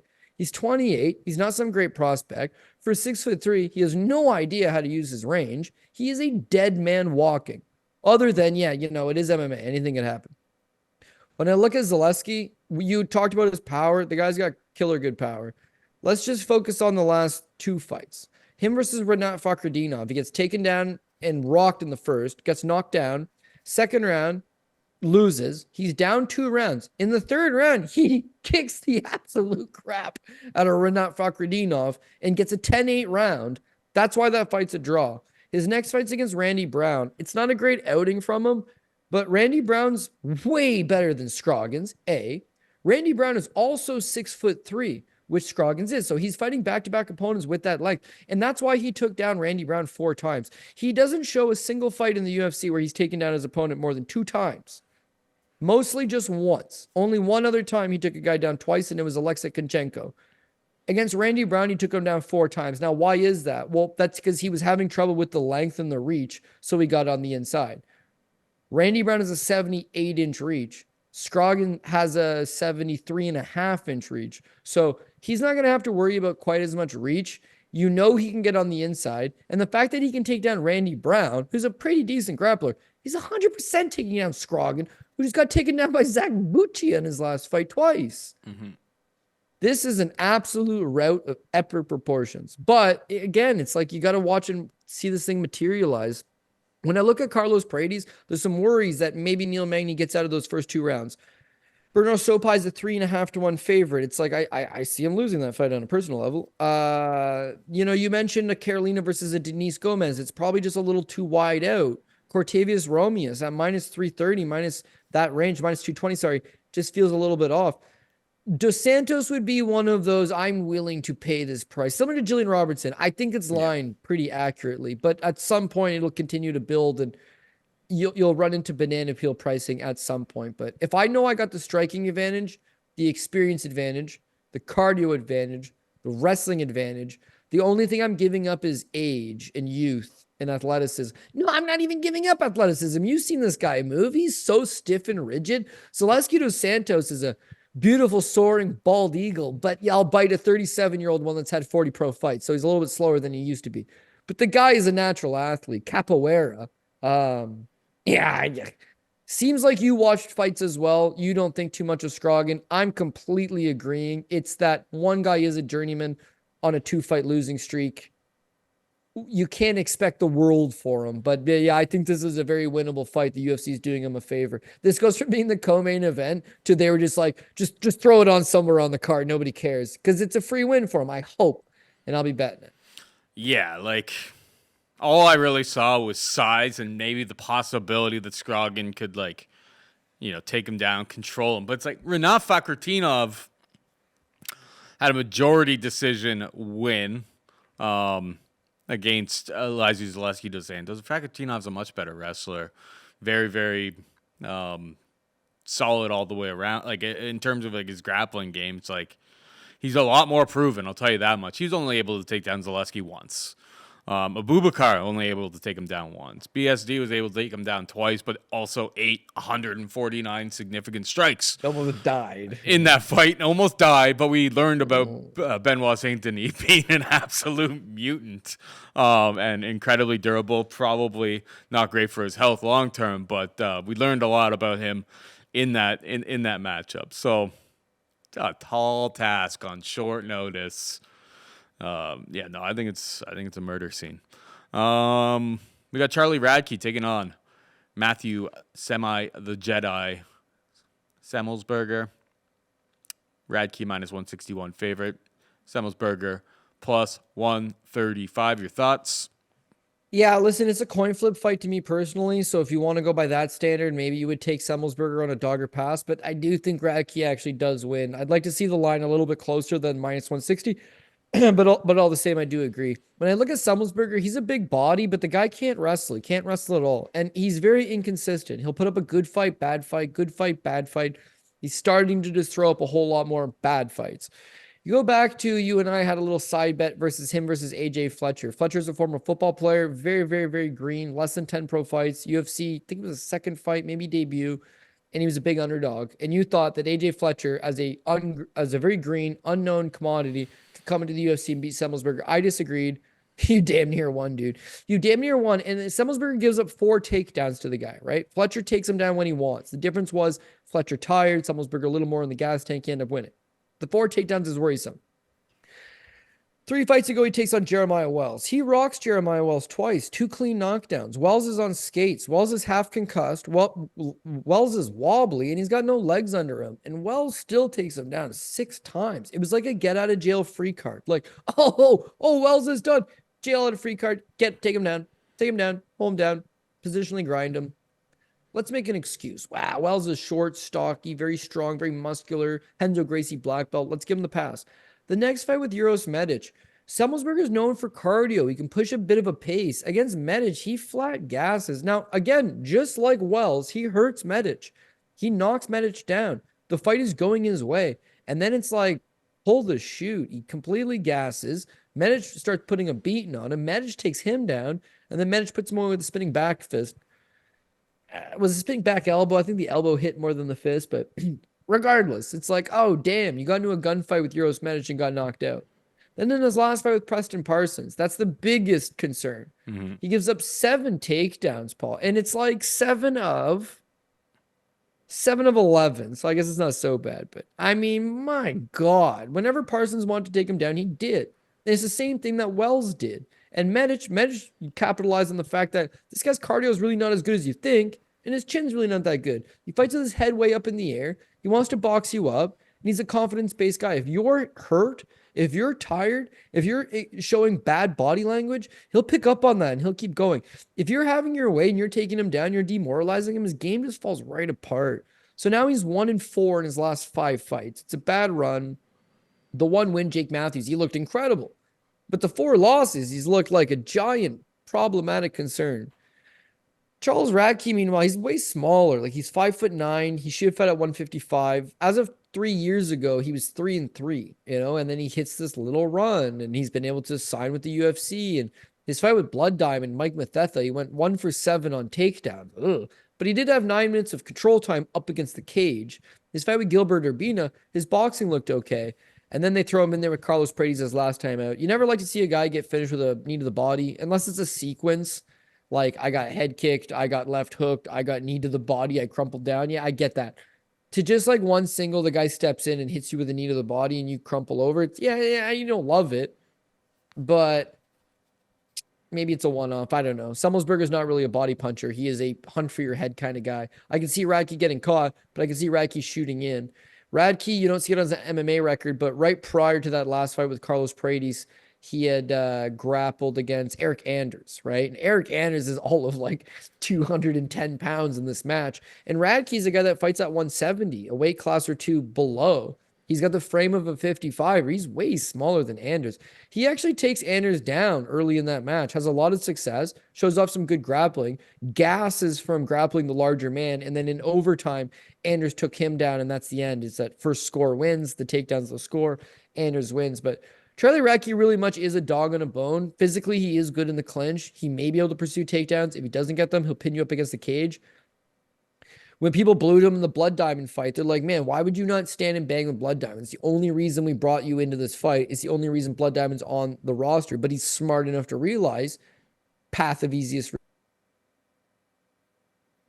Stand with this 6'2", semi the Jedi, lands 100 significant strikes, knock down 4 of his opponents in the UFC. Yeah, I could stand with that guy, but why not neutralize him up against the cage and take him down? A lot of people have had a lot of success with it. I think Radtke does the same thing. So I'd like to dog or pass. It's a coin flip fight. It's 50-50 to me, but my brain does tell me Radtke. So even though I got to play a little chalk on it, I guess I will.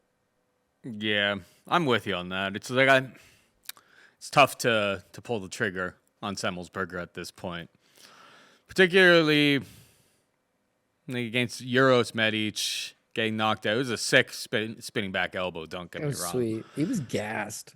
100%. But the takedown defense always a big question mark, and now you kind of go, well, this guy. The one good thing he did have going for him was that he was durable, decent volume.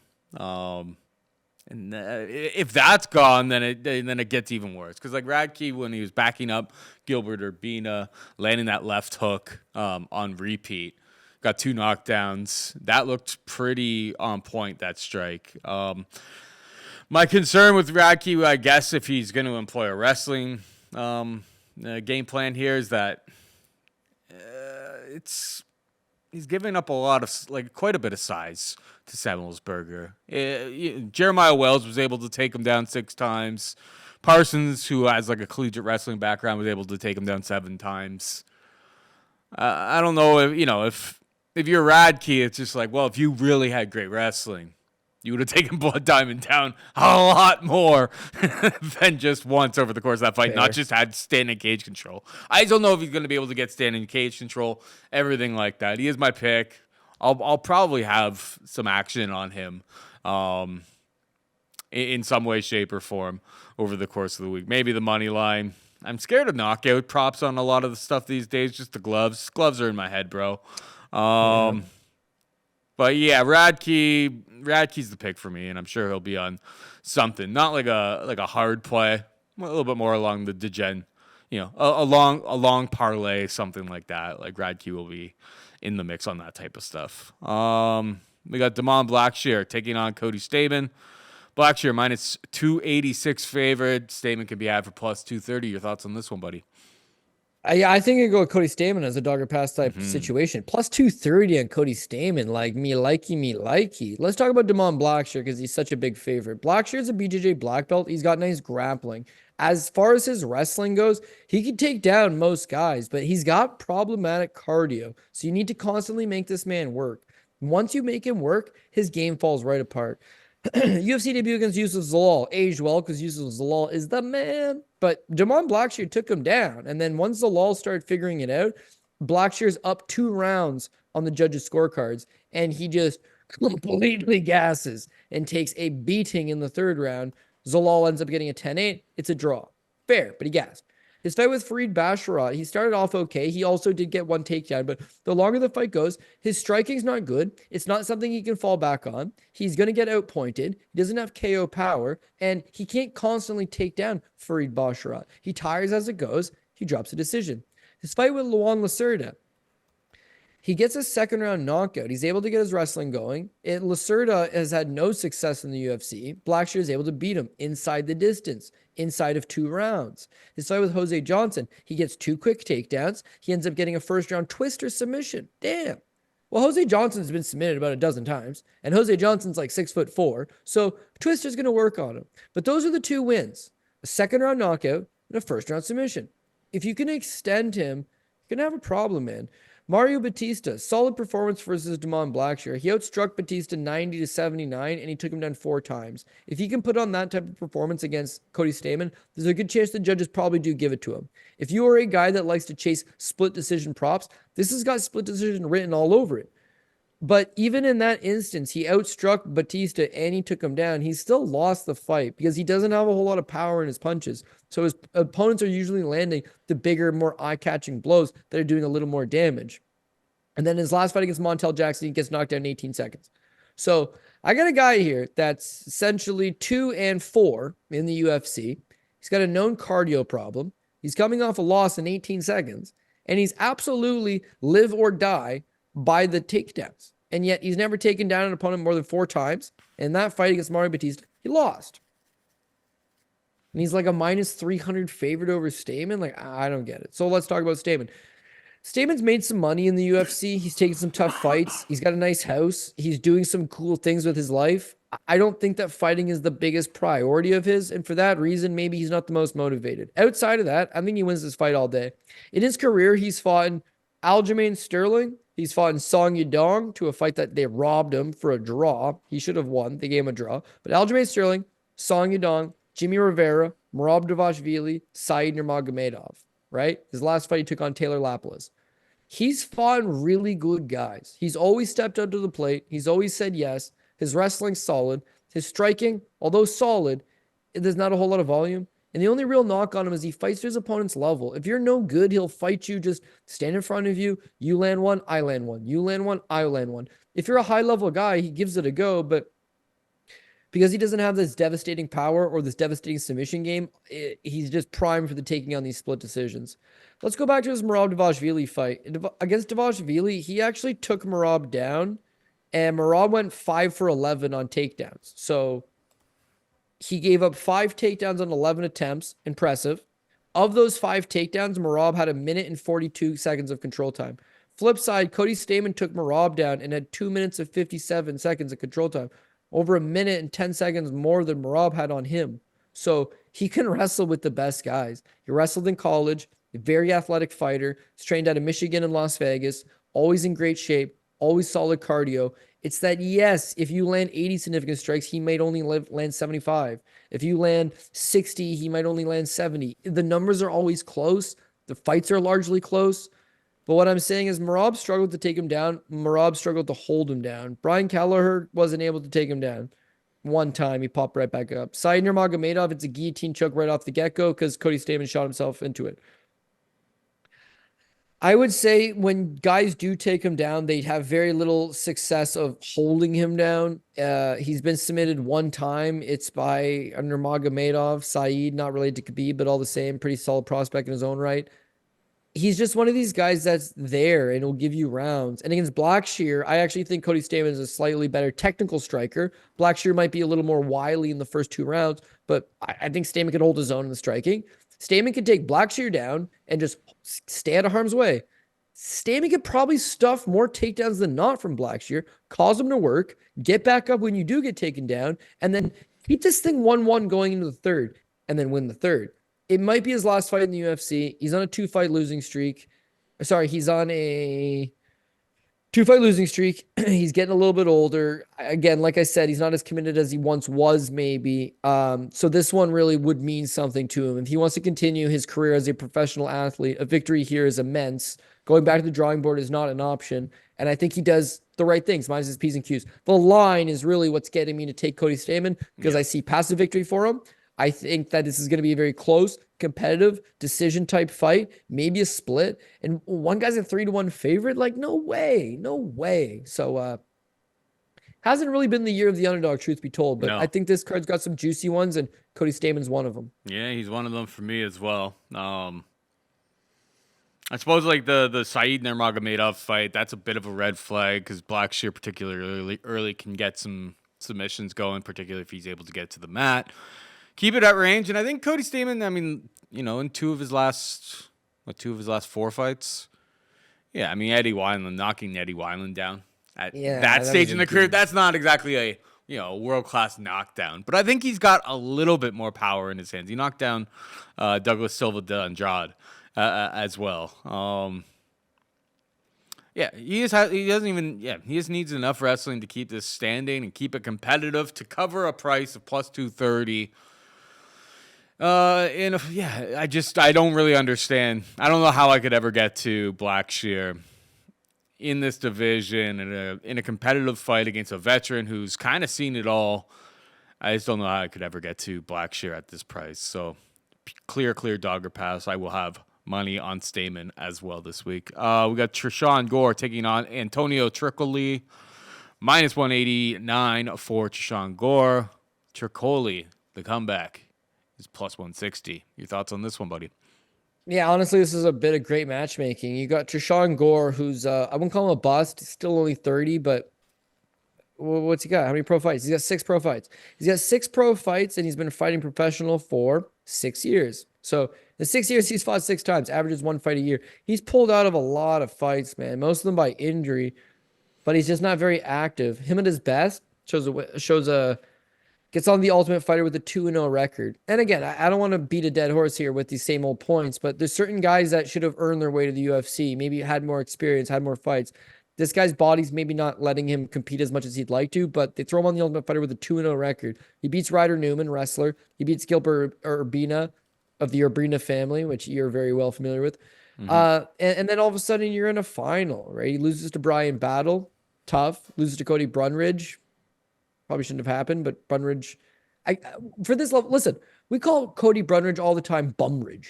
We fade him all the time. We hammer the point about how bad this guy is. And yeah, like you're only 2-3 fights into your pro career. Even this guy's got too much experience for you, too much wrestling for you, too much of everything.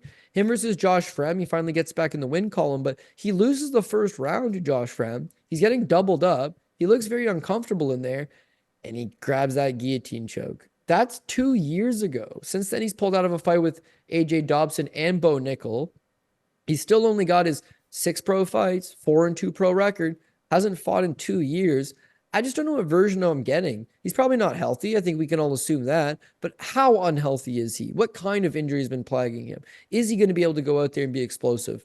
Does 2 years, a 2-year-long layoff for a guy that has very little ring experience to begin with? I can't count on his cardio. His power is not great. Getting bailed out by a guillotine choke against Josh Frem, that's not going to be enough. I just can't quite get behind it. And then when you look at Antonio Tricoli, man, he's the same level of bum. He's had 1 fight in the last 3 years. So you got one guy hasn't fought in 2 years. One guy's had 1 fight in the last 3. One guy's 30, one guy's 33. How do they match up? Tricoli's a jiu-jitsu guy, but he's got no wrestling. And beyond that, he's like not really one to push the action. Against Shara Magomedov, hats off to him. He made it to the 3rd round, which against Shar is not an easy thing to do because the dude's just throwing wild ass techniques at you the entire time. But he largely just backpedals and runs away and still tires and then gets finished. There's not a whole lot of cage time for him. Him versus Gore, I think he's got a grappling advantage.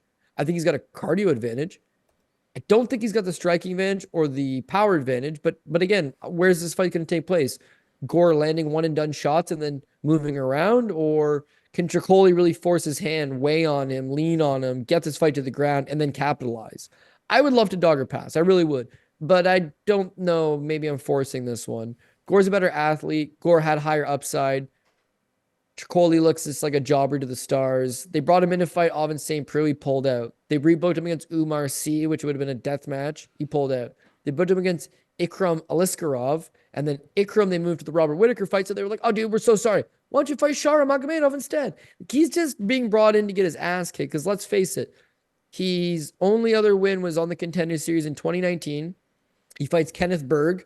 He gets outstruck 18-5 in the fight. Takes Berg down, subs him, tests positive for steroids. They owe this man nothing. He owes them. And they're taking him up on them by giving him tough fights. Gore is not a tough fight. It's a favor. But even Gore should be enough to beat this guy that probably shouldn't be on the roster. So if you're a smart guy, just don't even bet on this crap altogether. But if you're chasing an underdog, I suppose Tricoli has a chance. And if you got a gun to my head and you're telling me to take a pick, I'm going to take Gore.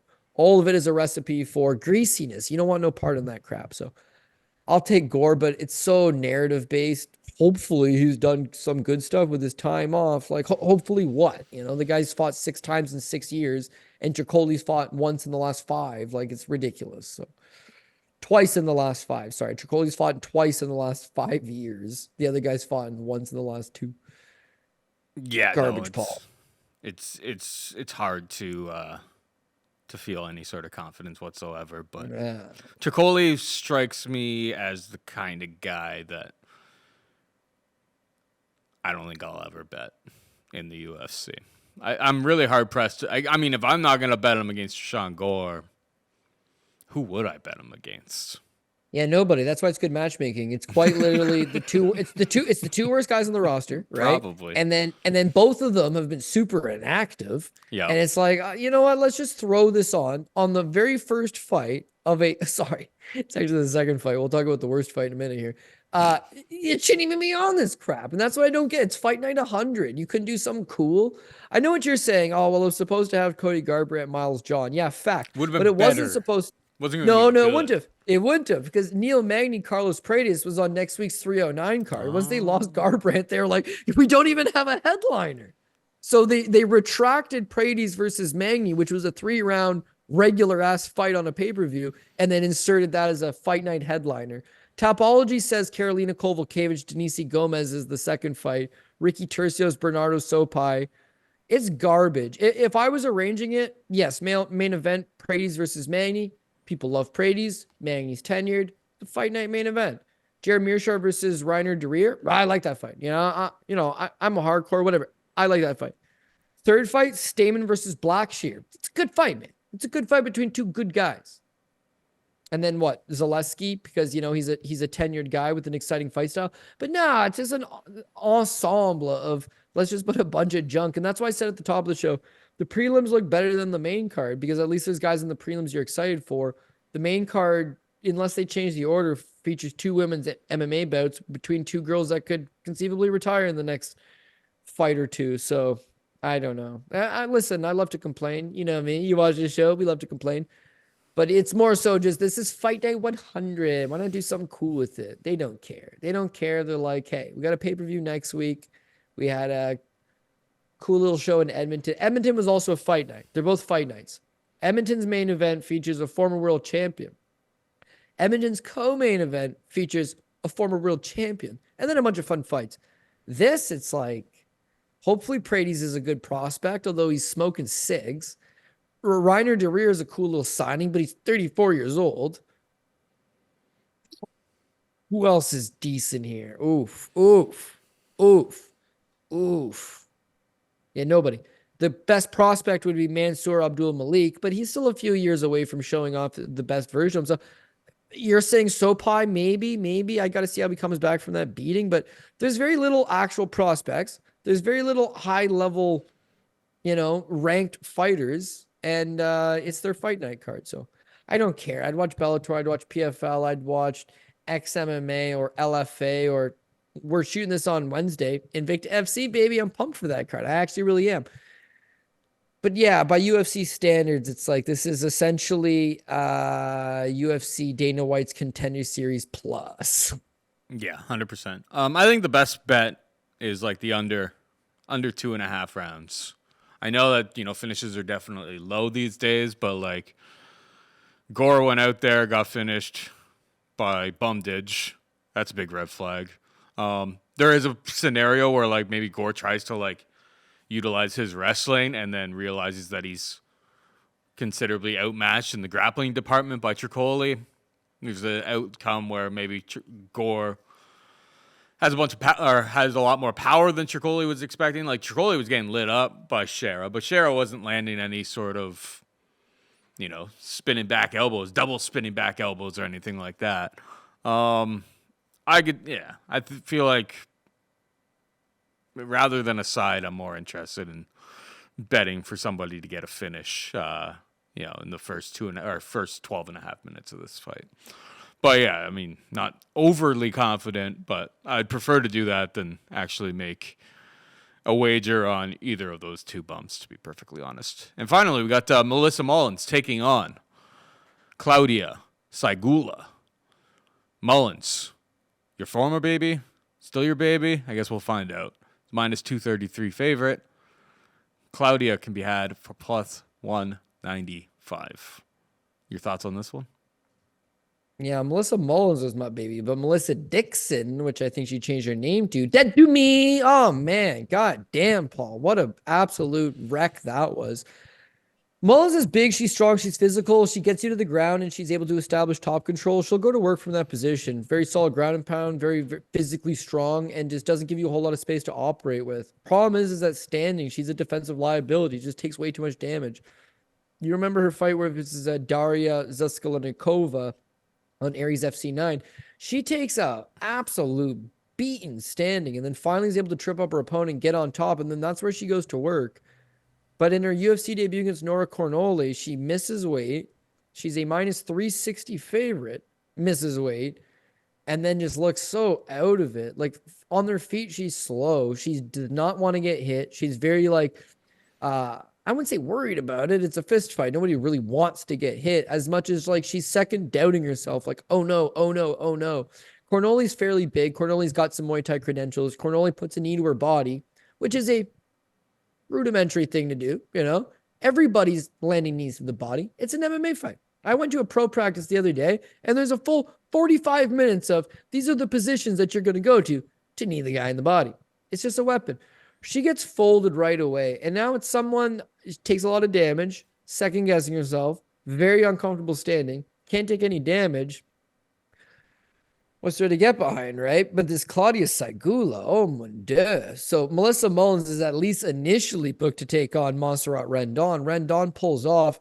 Claudia Saigula is who they've brought in. This doesn't appear to be somebody that would have been on the Contender Series. This doesn't appear to be somebody that's good at all. Her record as an amateur is 5 wins, 4 losses. Turns pro in 2020. And then she's taking a bare knuckle MMA match as her debut. I got to be the one that says this. Guys that are taking bare knuckle boxing matches are at the tail end of their career. Nobody that wrestled in college that's 25, that has a bright future, that would be considered a top prospect. Nobody that wants to make some serious money in their career and is young would bare knuckle box. They just wouldn't. Bare knuckle boxing is exclusively for guys like Mike Perry and Chad Mendez, guys that are either retired, I'm at the end of my career, or I'm just a brawler like a Mike Perry or a Thiago Alves, who's actually a brawler and at the end of his career. They'll sign in these guys that are always 35 plus. All their contenders are 35 plus. It's people that have given up on their hopes and dreams and have taken bare knuckle boxing as a secondary option. So seeing a young prospect who's really 5-4 as an amateur, bare knuckle boxing, it's bad luck. The same girl she beats in bare knuckle boxing, she loses in her very next fight to Karolina Sopaj. It's actually bare knuckle MMA, I should have said. It should have been boxing. MMA, all the same. You're giving up on yourself. Fights a 0-0, fights a 0-1, fights a 5-2, which would have been considered good, but it's a bad opponent. A 1-0, fights a 6-9, takes a custom rules bout where you can't take your opponent down, and now is in the UFC. Again, I hate to say where's the merit, but it shouldn't be like this. You shouldn't fight, go to 6-1, no notable wins, no notable feats, no notable skill set, and now you're in the UFC. Like, go ahead. She's cute. Yeah, she's cute. She's cute, but I mean, is that enough, man? And I hate saying that because it's like, one time someone was like, "You're so sexist. Would you say a male fighter is good looking?" It's like all the time. If he's good looking, yeah. If the guy's good looking, not many of these guys. Yeah, like Darren Elkins goes out there. It's just like, what are we supposed to say? The guy looks like a train wreck. Like, what am I? Yeah, right. And I'll tell you, Lauren Murphy's look like a train wreck too. Like, Carlos Ulberg. If you ever listen to us talk about Carlos Ulberg, we melt just as much as Laura Sanko did when she interviewed him on Contender Series. Yeah, listen, good-looking guy. I mean, you just gotta. Well, you call a spade, right? Shoot down the line. So in this case, it's like maybe that's why she signed. Who knows? KSW is one of the best promotions in the world, right? If you want to look at who's the number 2, you wouldn't say KSW because Bellator and PFL. Yeah, all those promotions that are number 2 lose money. Bellator ain't making no money. They went bankrupt and sold to PFL, which is also losing money and likely to go bankrupt. Strikeforce went bankrupt. WEC I thought was pretty good, but all the same, your financials aren't there. You sell. Pride, it goes bankrupt. Any promotion that's tried to be the number 2 promotion in the world just loses their money and goes bankrupt. Not KSW. They're the number 2 promotion by way of they make money. They stay in Poland. They use Polish fighters, but they make money. And they use all the best Polish fighters. So whenever you see these Polish fighters that did not ever compete in KSW, but they're top prospects, it's a red flag. In this case, she's coming off a win over a girl that was 6-9. Prior to that, again, like I said, 1-0. She's fought in mostly salty competition. There's not enough to get behind. Could she beat Mullins? Maybe. Because I just seen Mullins miss weight and get folded up with the knee to the body. So it's all possible. Yeah, I would say Mullins has a little more credible wins under her record. She's fought in the better level of competition. She's got the better ground game. I would expect her to get it there. She's pretty dead to me, dude. She's pretty dead to me. As the sport changes, like, I don't know, the UFC wants to stay the same forever. Hopefully different owners at some point want to shake things up, but there needs to be like a tier A and a tier B. Same thing, you can get regulated, you know. I don't know. I don't watch much soccer and stuff, but I think that's a regulation sport where it's like, if you suck, dude, then yeah, we're not going to cut you. You're still in the league, but go fight over here. And then the best people fight at this level. This is a card where it's mostly Contender Series people and Contender Series people trying to take old veterans jobs, or not even old veterans, guys that were 2-4 in the promotion or ready to get cut at any minute now. It's very soft. Mullins doesn't even have 10 pro fights. This Seguda doesn't even have 10 pro fights. They're both green. They're both inexperienced. They're both not good. And yet they're selling it to you as this is premier mixed martial arts action. And, you're so excited to see it. I'll watch it. I watch everything. I'll be there. I'll be there 20 minutes early for this fight. But, facts are facts. It's not good. It really is not good whatsoever. So the pick for me is Mullins by way that she's already made her UFC debut. The ground game, I do believe, is better. I'm hoping that she's just done a whole lot of bodywork training and gotten those abs rock solid. But, yeah, the bottom line here is this is not a great fight that you would be very hyped up for putting real money on.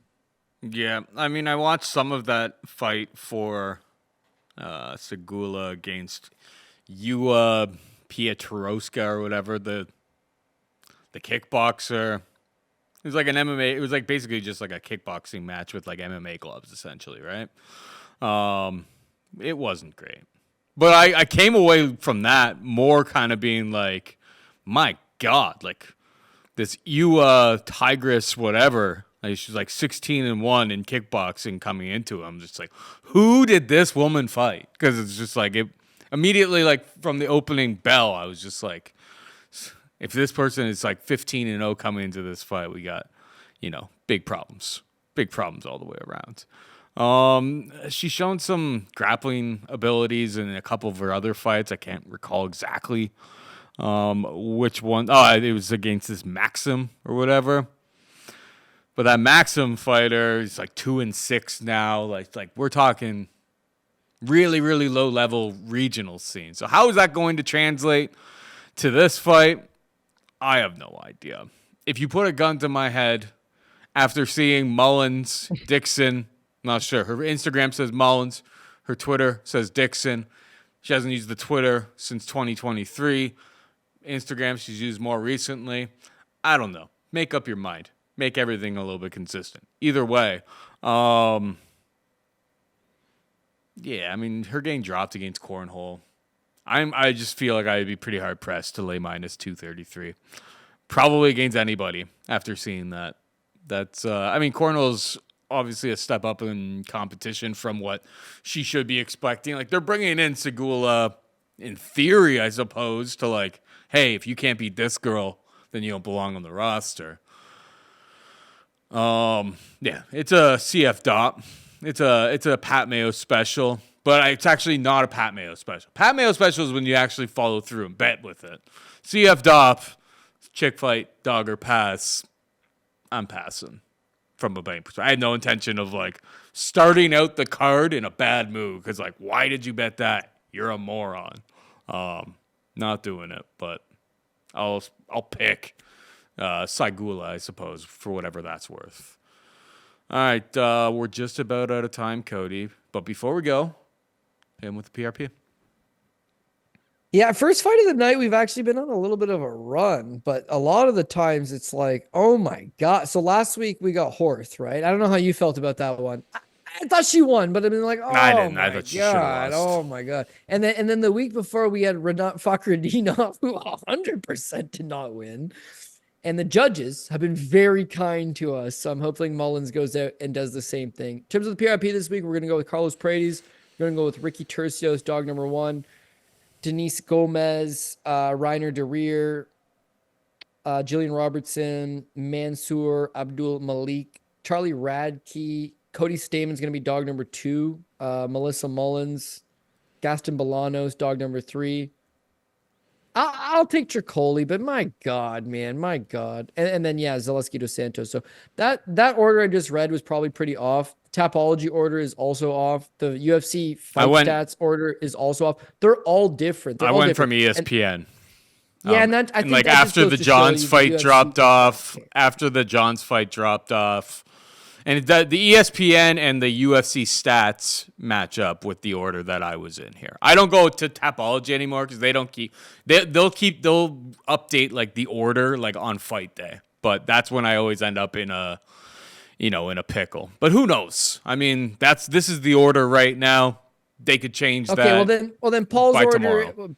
Prates, de Reer, Turcios, dog number 1, Gillian Robertson, Abdul-Malik, Denise Gomez, Bolanos, dog number 2, Zaleski dos Santos, Charles Radtke, Cody Stamen, dog number 3, Tricoli, I guess, dog number 4. I hate that so much. Anyways, Melissa Mullins would be the last pick. But yeah, listen, I think if you're watching the show, you're a hardcore fight fan, especially. There's levels to hardcore. You know, guys can be hardcore at jiu-jitsu. They're brown belts. If you're watching this fight night this deep into it and you care about it, you're a black belt in hardcore. But even some hardcores would find this one not exactly easy to get up for. So regardless, it's punchy kicky on a Saturday, so we're definitely here for it. But I'm actually running my own MMA promotion on this Saturday, so I'm not going to be actually watching this. The amount of cards that I miss yearly would probably be in the range of 1 to 2, and sadly, this is one running a show same night. But our guy, Latana Chibutsi, the deaf fighter from Nigeria, he is back, baby, and I got him a favorable matchup, so that should be okay. Nice. And remember, coolbet.com, promo code DOP.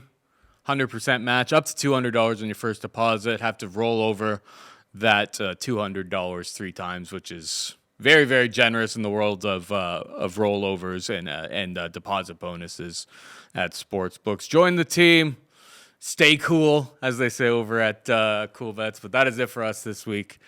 Hope you enjoyed the show. For producer Jared and Cody Saftig, I'm Paul Shaughnessy saying goodbye and good luck. Ow, ow, ow.